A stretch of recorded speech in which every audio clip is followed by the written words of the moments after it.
Bonjour Adrien Gindre. Bonjour Brice. Votre invité ce matin est Roland Lescure, vice-président de l'Assemblée nationale, député Ensemble pour la République des Français d'Amérique du Nord. Bonjour Roland Lescure. Bonjour à tous les deux. Avant d'en venir à ces droits de douane venus des États-Unis, justement cette proposition choc dont on parlait à l'instant dans le journal, celle de Laurent Wauquiez, d'enfermer à Saint-Pierre-et-Miquelon, je le rappelle, archipel français à côté du Canada, les personnes les plus dangereuses placées sous obligation de quitter le territoire français. Qu'est-ce que ça vous inspire ?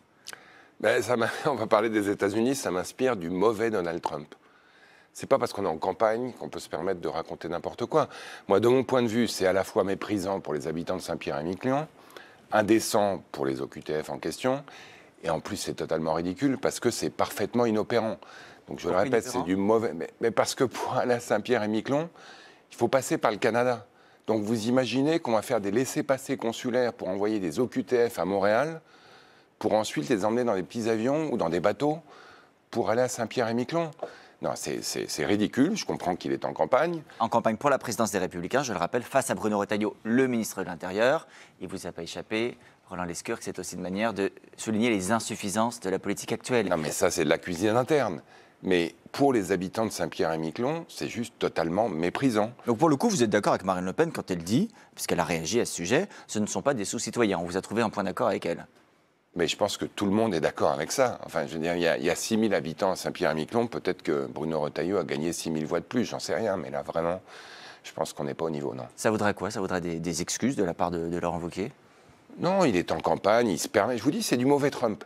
Donald Trump a fait ça, mais avec un certain succès, pendant 6 mois de campagne, où chaque jour, il prononçait une outrance de plus pour faire la nouvelle. La réalité aujourd'hui, c'est que, heureusement d'ailleurs, la France, c'est pas l'Amérique. Et Laurent Wauquiez, c'est pas Donald Trump. Alors parlons de Donald Trump, puisqu'à partir d'aujourd'hui entre en vigueur une nouvelle vague de droits de douane qui vise une soixantaine de pays. Nouvelle taxation, en l'occurrence de 20% sur les produits européens. Le président français disait hier, l'objectif c'est d'arriver à une situation où le président Trump revienne à la raison. Alors bel objectif, mais c'est complètement un vœu pieux ça, non ? En tout cas, c'est pas gagné, ça je peux vous le confirmer. Donald Trump, il est président des États-Unis, il se comporte comme un héros de western, c'est-à-dire qu'il rentre dans le saloon, il tire sur tout ce qui bouge, et nous, il faut qu'on réponde. Bon, si on pouvait viser juste plutôt que tirer dans tous les sens en retour, d'abord ça permettrait d'être plus efficace, et puis aussi assez fort, c'est-à-dire qu'à la force, il faut répondre par la force. Donc quand vous dites viser juste, là pour vous c'est le bras de fer, c'est pas la négociation, c'est pas en cours à Washington négocier, c'est on réplique et on applique des droits de douane nous aussi. Ben, il faut les deux, c'est-à-dire que Donald Trump, il tire d'abord, il négocie ensuite, il faut être prêt à tirer d'abord pour mieux négocier.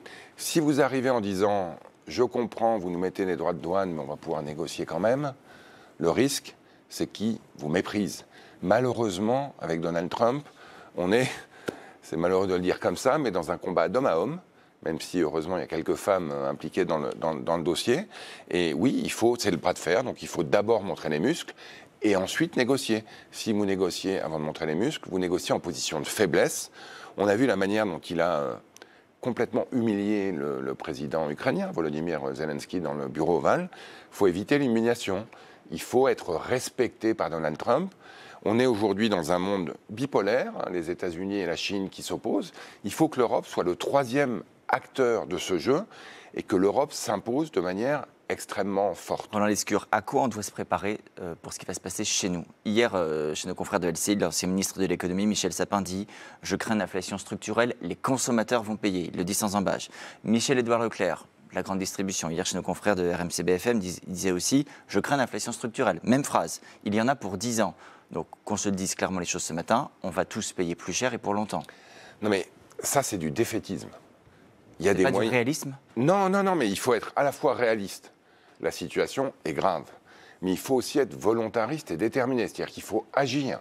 Il faut que l'Union européenne, qui est la plus grande économie du monde, et si je rajoute en plus le Royaume-Uni, le Canada et quelques autres partenaires avec lesquels il faut renforcer les liens, on est plus gros que les États-Unis. Donc ça veut dire qu'il faut investir dans notre industrie, ça veut dire qu'il faut investir dans l'intelligence artificielle, dans le progrès technologique, pour que ce risque d'inflation structurelle qui viendra de tarifs douaniers soit compensé par une économie qui fonctionne Mais bien. ça, c'est du moyen terme, voire du long terme Bien des sûr. investissements dont vous parlez. Est-ce qu'il ne faut pas clairement se dire les choses et regarder la réalité en face? On avait prévu une croissance à 0,9% pour l'année 2025, c'est terminé. On avait prévu un déficit à 5,4%, c'est terminé. Est-ce qu'il ne faut pas avoir le courage de dire tout ça très clairement à nos concitoyens?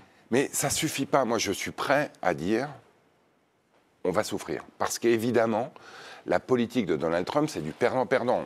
Ils vont souffrir là-bas aussi. Donc on verra combien de temps ça dure quand même. Vous avez vu les bourses qui dégringolent tous les jours. C'est un signe important, à la fois qui montre que ces politiques sont délétères, mais qui montre aussi que les Américains vont y perdre au passage parce qu'ils ont tous leur argent sur les marchés boursiers. Donc oui, ça va être difficile. Mais il ne faut pas s'arrêter là. Moi, j'entends beaucoup de défaitisme autour de nous. C'est Churchill qui disait « il ne faut jamais gâcher une bonne crise ». Il faut faire de cette crise une opportunité en Europe. Je vais vous donner des exemples très concrets. Aujourd'hui, on a un traité de libre-échange avec le Canada qui n'est toujours pas ratifié.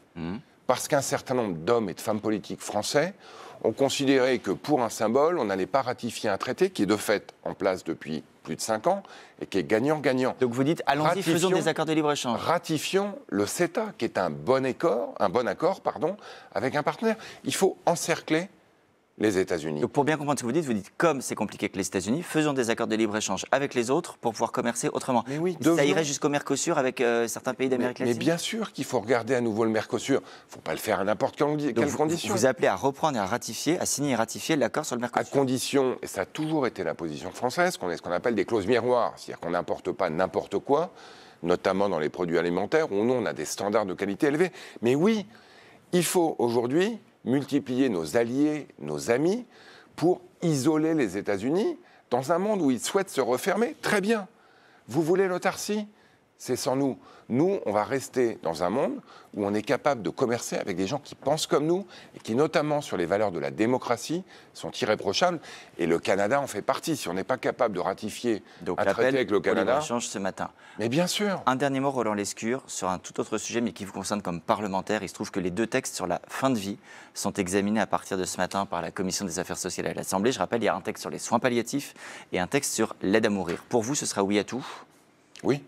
Ah oui, depuis longtemps. Moi, je pense qu'on a repoussé les limites de la mort comme jamais dans l'histoire de l'humanité. Collectivement, aujourd'hui, on vit plus longtemps que jamais. Il faut que, individuellement, on donne un choix plus ouvert à celles et ceux qui, pour des raisons évidemment graves, qui sont malades, dans une phase terminale ou quasiment, de faire ce choix, qui est un choix difficile, qui est un choix de conscience, mais auquel les Français sont prêts. Mais pas les parlementaires, vous avez vu qu'il y a beaucoup de réticences encore, Ouais, y compris dans votre famille politique. Non, mais ça, c'est un sujet qui relève de l'intime, pour lequel il y aura une liberté de vote, mais moi, je vous donne la mienne. Je souhaite que ces textes soient enfin examinés, et je pense qu'ils seront enfin votés. Merci beaucoup, Merci à Roland vous. Lescure, merci Adrien Gindre.